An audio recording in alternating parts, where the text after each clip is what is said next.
What if I told you that every time you fold your hands, close your eyes and beg, you're actually pushing your desire further away? Think about it.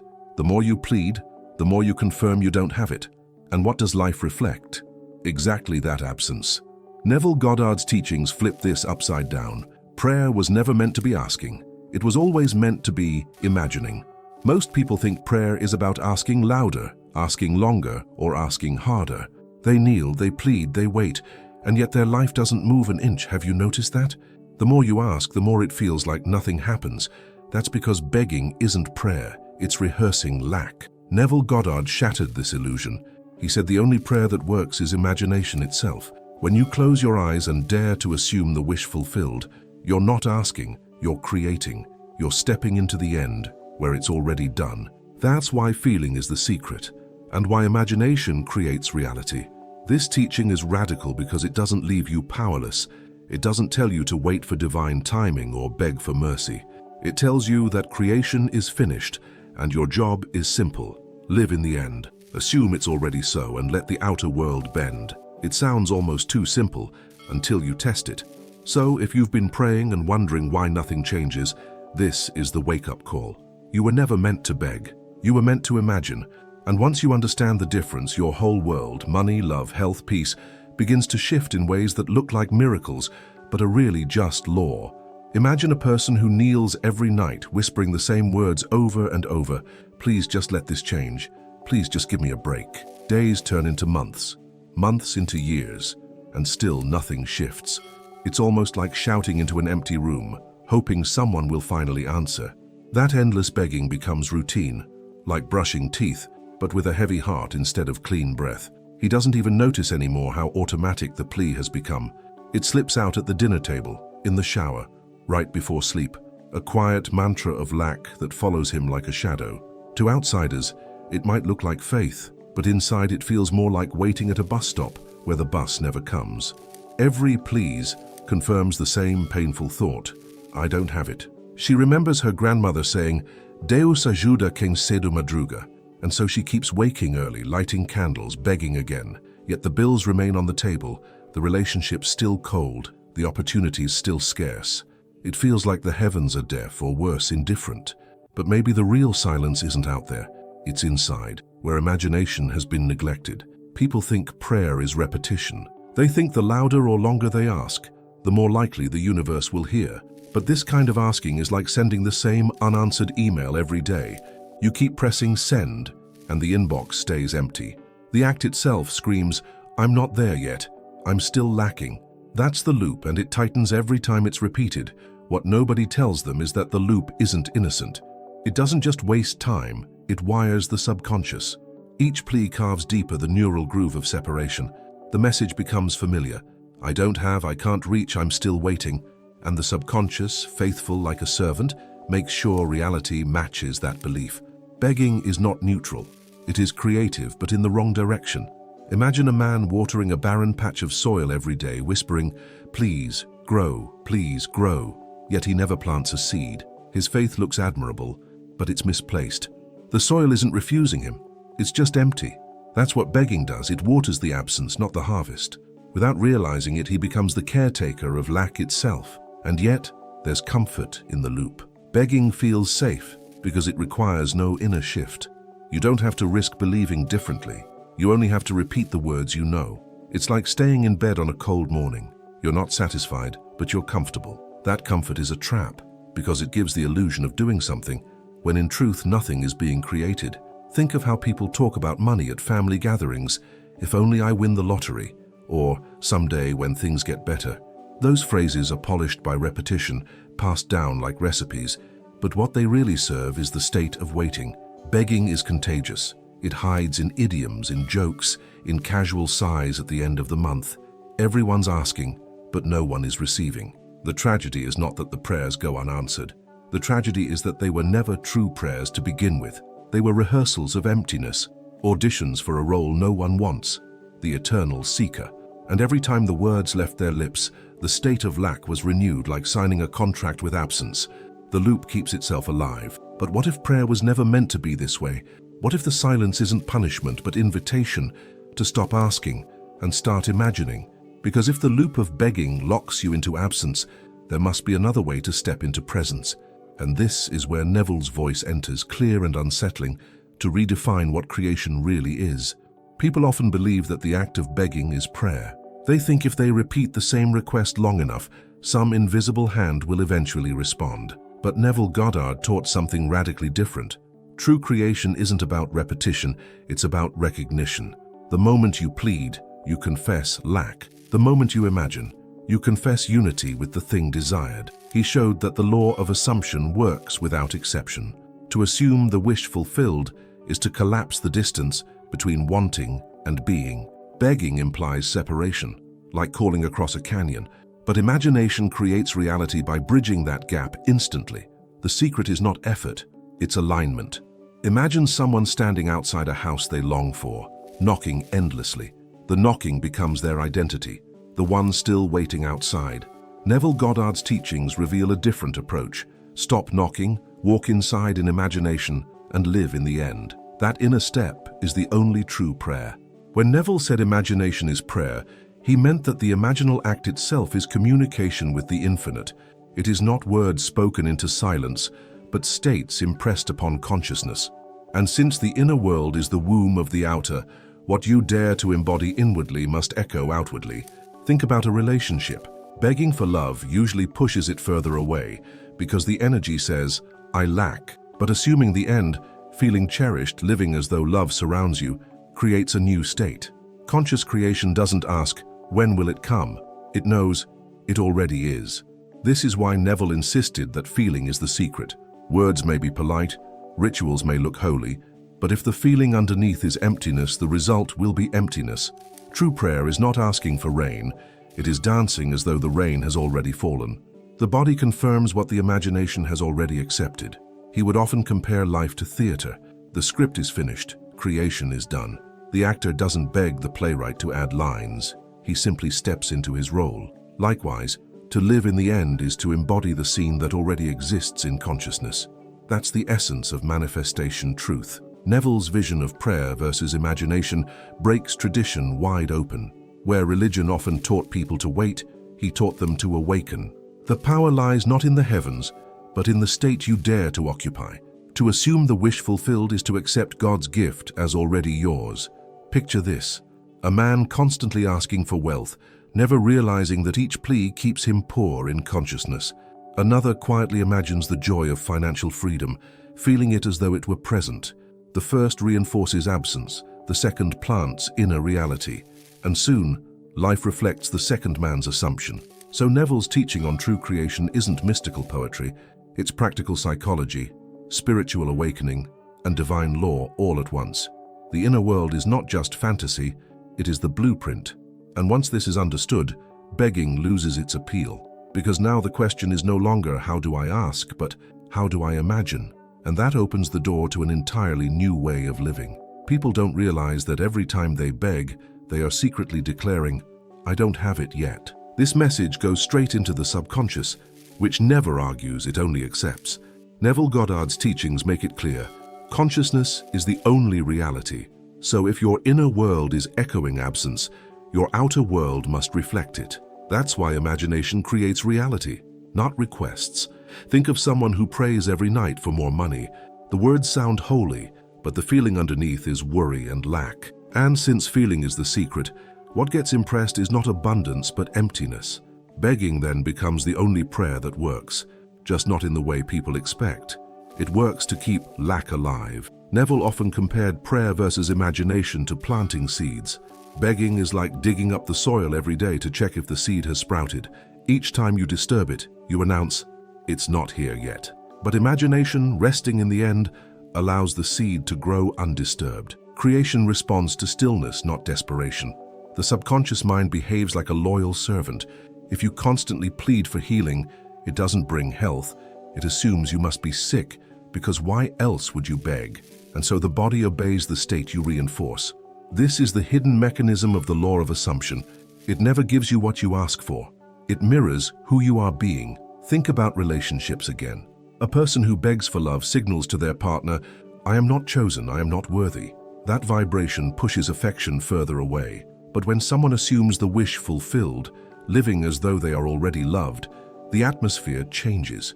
One creates distance, the other creates closeness. Neville Goddard used to say that imagination is the only true prayer. Why? Because imagination doesn't ask, it embodies. Begging is always future tense. Please someday. Imagination is present tense. It is already so. One delays, the other manifests. This is the quiet but powerful difference between living in lack and living in the end. Consider the man who stares at an empty wallet. Each time he prays, he focuses on the emptiness of that wallet. What becomes impressed is not wealth, but the feeling of shortage. The subconscious doesn't hear the words, "I want money." It feels the reality of, "I don't have." That's the trap of begging. Absence multiplies itself the way shadows lengthen at sunset. The more you focus on what is missing, the larger the sense of missing becomes. Begging then reinforces absence like a mirror, reflecting the same empty room again and again. But imagination flips the mirror. Suddenly the room is full, even before the furniture arrives. This is why Neville insisted, conscious creation is never about effort, but about state. To beg is to maintain the state of desire without fulfillment. To imagine is to assume the state of fulfillment without desire. The roles may look similar on the surface, but the inner vibration is night and day. So begging is not just ineffective, it's counterproductive. It feeds the very condition you want to escape, and until you see that, you'll keep circling the same mountain. But once you catch the trick, a new path opens. The power of assumption, where the end is lived now, and the inner shift begins. The turning point in Neville Goddard's teachings is the discovery of assumption. While most people think effort or luck changes life, he revealed that states of consciousness create everything. To assume the wish fulfilled is not pretending, it is stepping into the unseen reality that already exists, and the moment you assume, you shift. That's the true power at work. Think about an actor. When he puts on the costume, he doesn't hope to become the character, he assumes it. His body, his voice, even his thoughts bend to that role. Neville showed us that life works the same way.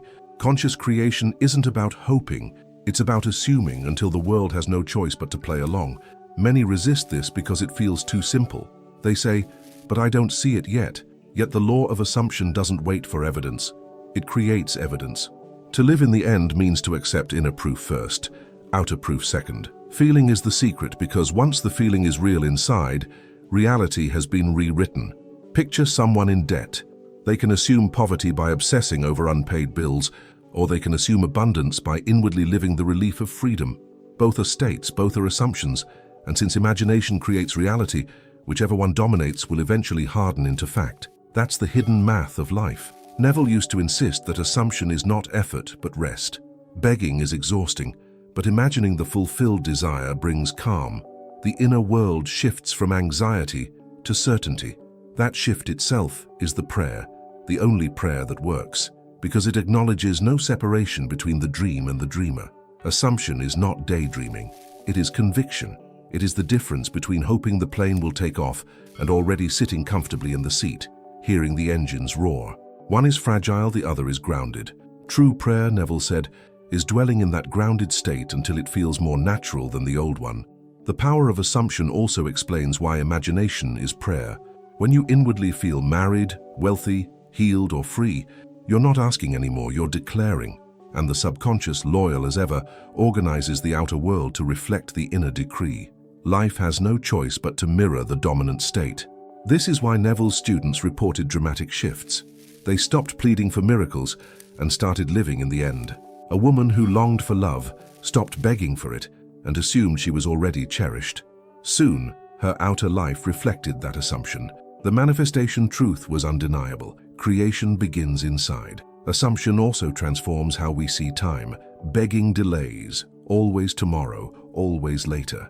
But assuming collapses time into now. The inner world doesn't wait for permission. It simply is. That's why Neville said creation is finished. The role you assume is the one you live, here and now. So the power of assumption is not wishful thinking. It's conscious creation. It is the bold decision to accept the invisible as real, to embody the wish fulfilled until reality bends.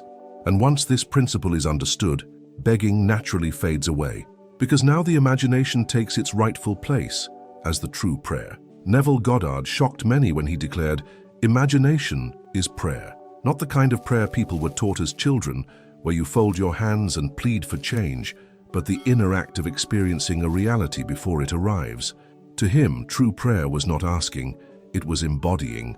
When you imagine vividly, you've already entered the state of fulfillment. That is the only prayer that works.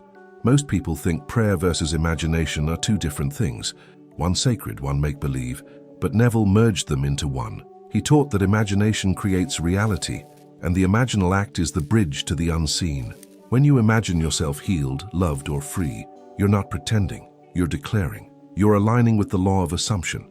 Think of someone lying in bed at night, picturing themselves walking through their dream home. They feel the walls, smell the wood, hear their footsteps on the floor. In that moment, they are living in the end. This is true prayer because it impresses the subconscious with completion, not with lack. The outer world has no choice but to follow. Traditional begging prays to a distant God, hoping he notices. Neville's teaching flips that upside down. God is your imagination, and when you dare to assume, you become one with the answer. That inner world is the temple, and the imaginal scene is the altar. The prayer is not spoken, it is felt. And once felt, it is done. Children do this naturally. A child imagines being a superhero and feels it so deeply that fear vanishes. To them, it's real. Neville said adults must return to that kind of faith.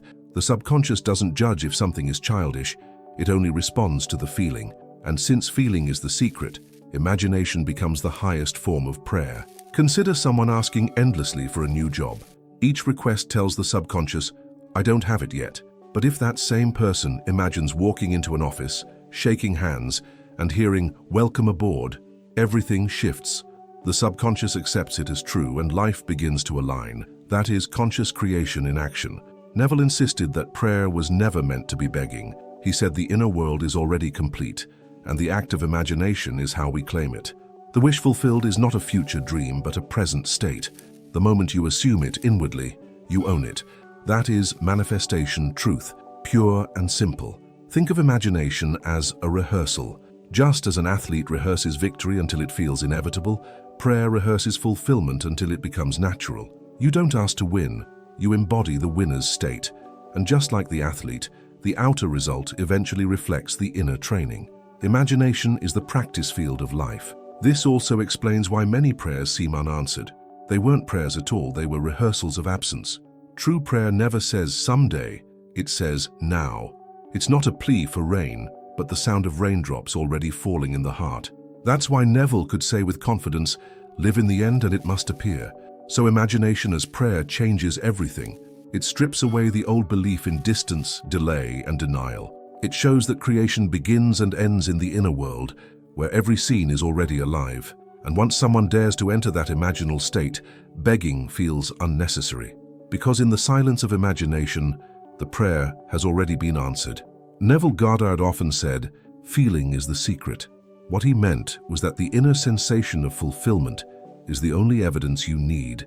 Most people demand physical proof before they allow themselves to believe, but the law of assumption works in reverse. Belief doesn't come from seeing, it comes from feeling. The inner world is the true courtroom where reality is decided. Imagine holding a book in your hands. You don't need someone to confirm it exists. The weight against your palm is evidence enough. Neville taught that inner feelings work the same way. When you feel loved, secure, or abundant within, that feeling itself is the proof. Outer results must eventually align, because imagination creates reality. Think about prayer versus imagination. Begging asks for signs. Show me it's coming. But true prayer doesn't wait for evidence, it is the evidence. Feeling rich inside is wealth in seed form. Feeling loved inside is the relationship already alive. Conscious creation rests in that inner proof, even before the senses catch up. Neville explained that the subconscious doesn't care about words. It listens to tones of feeling. Say, I am wealthy, while trembling with fear, and the subconscious registers fear. But assume the wish fulfilled with calm joy, and the subconscious accepts abundance as fact. That's why the only prayer that works is feeling. Consider a woman longing for healing. If she waits for her body to look healed before she feels whole, she may wait forever. But if she dares to feel vitality now, to walk in imagination as though already restored, her body begins to obey the inner command. The feeling becomes the seed of physical change. This is why Neville warned against constant checking. Asking, "Where is it? Why hasn't it come yet?" only proves you don't feel it. But when the feeling of fulfillment settles inside, the obsession with time dissolves. Gratitude flows before the evidence arrives. That is the true sign you are living in the end. Feeling as evidence is like carrying a passport. Even if you haven't boarded the plane yet, the passport proves you belong to another country. Likewise, the inner state proves you belong to another reality. Outer circumstances may lag, but the feeling has already stamped your identity. Manifestation truth begins with that stamp. Many people confuse thinking with feeling. They repeat affirmations endlessly, but if the inner tone is lack, nothing changes. Neville said thinking without feeling is like planting seeds on stone. They cannot take root. But when thought and feeling merge, the subconscious is impressed and creation unfolds naturally. The beauty of this principle is its simplicity. You don't need signs, rituals, or permission slips. The only requirement is to feel the state of the wish fulfilled. Once you do, that inner world becomes more real than the old story. And slowly but surely, the outer world reshapes itself around it. So feeling as evidence removes all doubt. It proves that true prayer is not waiting but assuming. When the heart rests in fulfillment, reality has no choice but to follow. And once this is understood, the question changes from "will it happen" to "can I hold the feeling?" And that leads us straight into practice. Every time you catch yourself begging, pause. That pause is powerful. It's the crossroads between repeating the old loop and choosing conscious creation. Neville Goddard taught that imagination is prayer, and the only prayer that works is to assume the wish fulfilled. So when the urge to plead arises, stop, breathe, and step inward instead. Replace the words, "please give me," with an imaginal scene of, "it is already mine." For example, instead of asking for money, imagine opening your banking app and seeing the balance full. Feel the relief, the gratitude, the joy. That inner experience plants a seed in the subconscious far more effectively than endless requests. Think of it like changing channels on a radio. Begging keeps you tuned to LAC FM, broadcasting absence 24/7.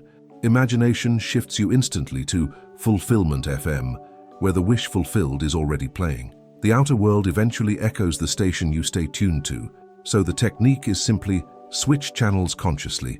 Neville often said, "dwell in the end." That means creating short, vivid scenes that imply the desire is already realized. A handshake that seals the deal, a hug that confirms love, a celebration that proves success. It doesn't have to be long, just real enough to spark the feeling. Feeling is the secret that makes it work. At first your mind will protest, it will say, "but it's not here yet." That's normal. The trick is not to argue, but to persist in the imaginal act. Every time you replace asking with imagining, you reinforce a new state. Slowly the subconscious shifts allegiance, from lack to fulfillment, and the outer world follows. Consider relationships again. Instead of pleading, "please let them love me," imagine already being cherished. Picture the warmth of their presence, the comfort of shared laughter. That simple inner act carries more power than 1,000 desperate prayers, because in imagination, you're already living in the end. You can even make it playful. Catch yourself asking, smile and say, "ah, caught you," then immediately build a tiny imaginal scene, maybe a friend congratulating you, or yourself saying, "it finally happened." By making it fun, you remove the heaviness of begging. Conscious creation thrives in ease, not in struggle. This practice doesn't mean you never desire again. It means you stop worshipping desire. Instead of reinforcing the gap, you bridge it instantly with imagination. Prayer versus imagination becomes no contest. Begging delays, imagination creates. And every time you choose imagining, you strengthen the muscle of conscious creation. The technique works because the subconscious is impressionable. It accepts whatever scene you dwell upon. Begging tells it, "I'm lacking." Imagining tells it, "I'm fulfilled." Over time, the new impressions outweigh the old. And as Neville said, persistence in imagination eventually hardens into fact. So the next time you feel the urge to plead, remember, that's your signal to imagine. Replace the cry for help with the joy of already having. Rest in that inner evidence until it feels natural.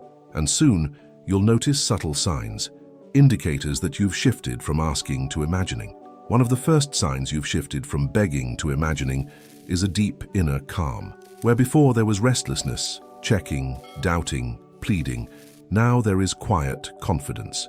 You no longer feel the urge to ask 1,000 times because the inner world already feels complete. That stillness itself is evidence of conscious creation. Another sign is gratitude that comes before the outer result. Most people wait for the manifestation to appear before they feel thankful, but when you've assumed the wish fulfilled, gratitude flows naturally, even without proof. Neville Goddard called this the fragrance of fulfillment, the scent that lingers before the flower blooms.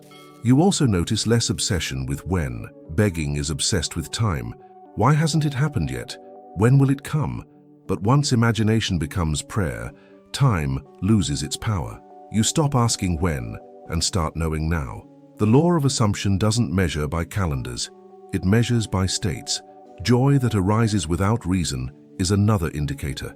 Suddenly you catch yourself smiling in the middle of an ordinary day. Nothing outward has changed, but inwardly the scene is alive. That spontaneous joy is proof that you're dwelling in the end. The outer world is simply catching up to the inner.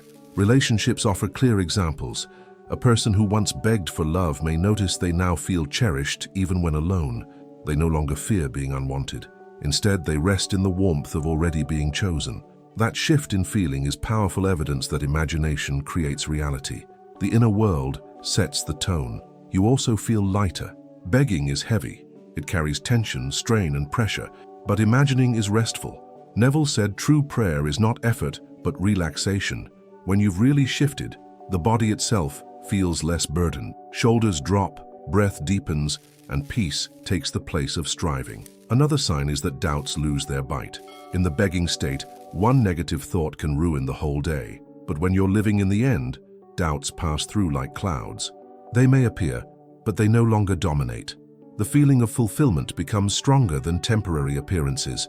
You'll also notice synchronicities, small outer hints that mirror your inner state. A conversation, a phrase on the radio, a sudden opportunity. These are not coincidences. They are ripples from the imaginal state hardening into fact. Neville always said, persist inwardly, and the outer world must reflect. Most importantly, you stop comparing yourself to others.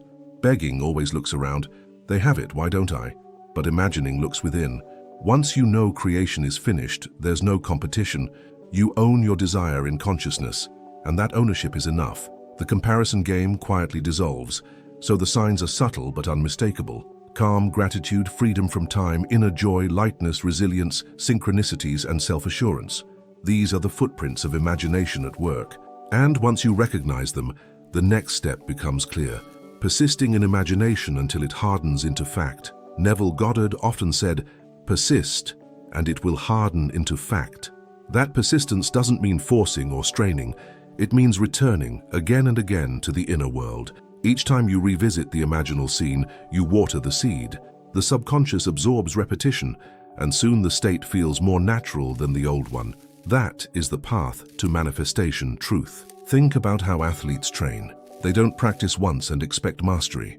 They repeat until the movement becomes automatic. Conscious creation works the same way. To assume the wish fulfilled is to rehearse the end until it feels inevitable. The repetition itself is prayer, the only prayer that works because it imprints reality on the subconscious. At first, the scene may feel awkward, like wearing new shoes. Doubts will whisper, but it's not real. That's where persistence matters most. Each time you choose imagination over begging, you weaken the old state. Slowly, the new state takes root, until one day you realize it feels more natural to live in the end than in lack. Neville described imagination as a seedbed of facts. The farmer doesn't dig up the soil daily to check progress. He trusts the process. Likewise, persisting in imagination means letting the unseen grow in silence. The outer world is slow, but the inner world is instant. And what is instant inwardly eventually solidifies outwardly. Persistence also reshapes identity. Someone who once begged for money starts to imagine financial ease nightly. At first it feels fake, but over weeks it becomes comfortable. The man no longer identifies as poor but as provided for. That identity shift is the true miracle. Life simply confirms what you already are inside. Consider a woman longing for love. She imagines the warmth of companionship, revisiting the same scene before sleep each night. At first it feels like fantasy, but persistence makes it familiar, and soon her inner world accepts it as fact. Then, outer life aligns, Because imagination creates reality, always in the direction of dominant feeling. Neville insisted persistence is not blind stubbornness, but gentle consistency. You don't have to spend hours in imagination. A few minutes daily, sincerely felt, is enough. What matters is faithfulness. Like returning home every night, you return to your imaginal home until it feels like where you belong. That feeling is evidence.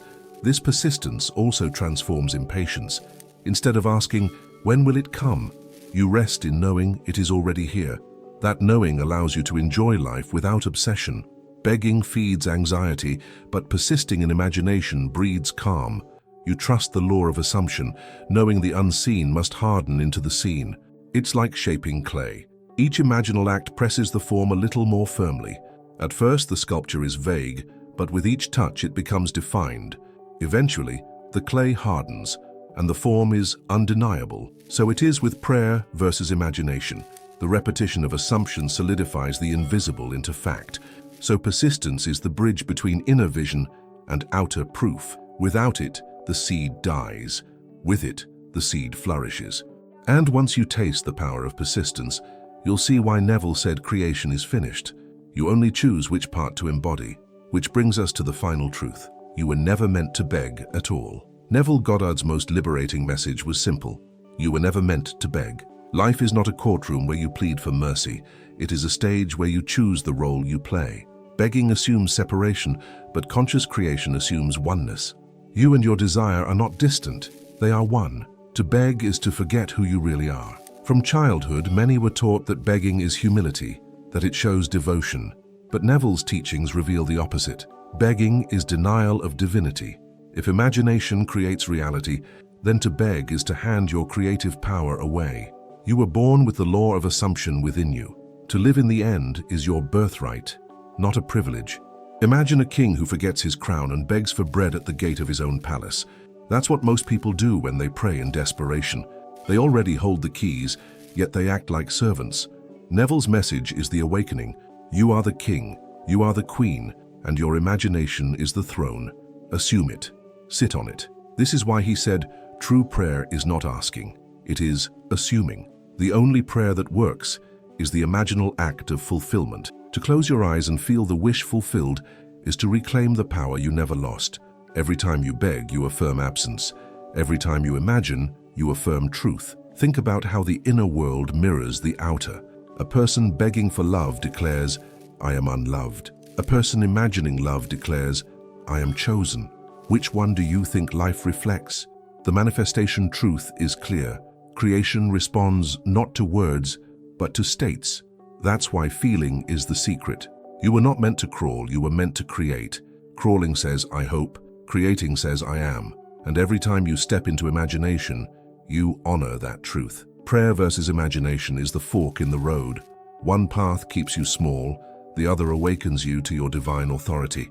The choice was always yours. This truth is not about arrogance, it's about alignment.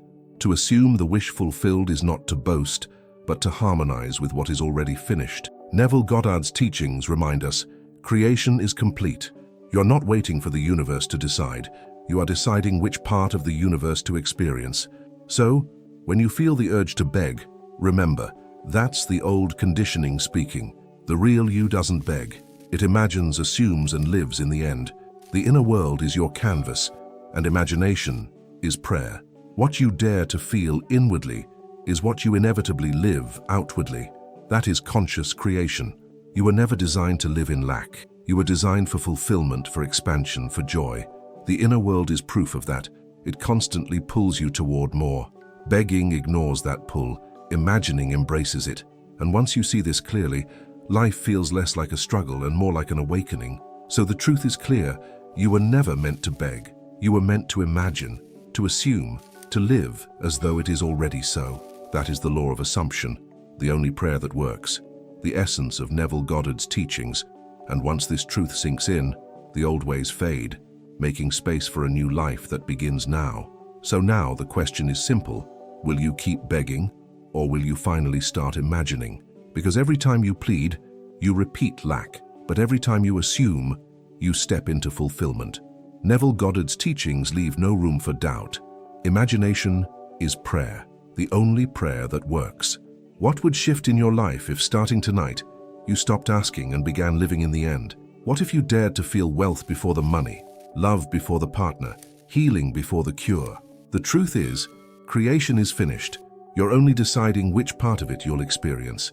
Don't wait for proof before you believe. Let belief itself become the proof. Rest in the feeling, persist in imagination, and watch as reality bends. That is the law of assumption at work, and it never fails.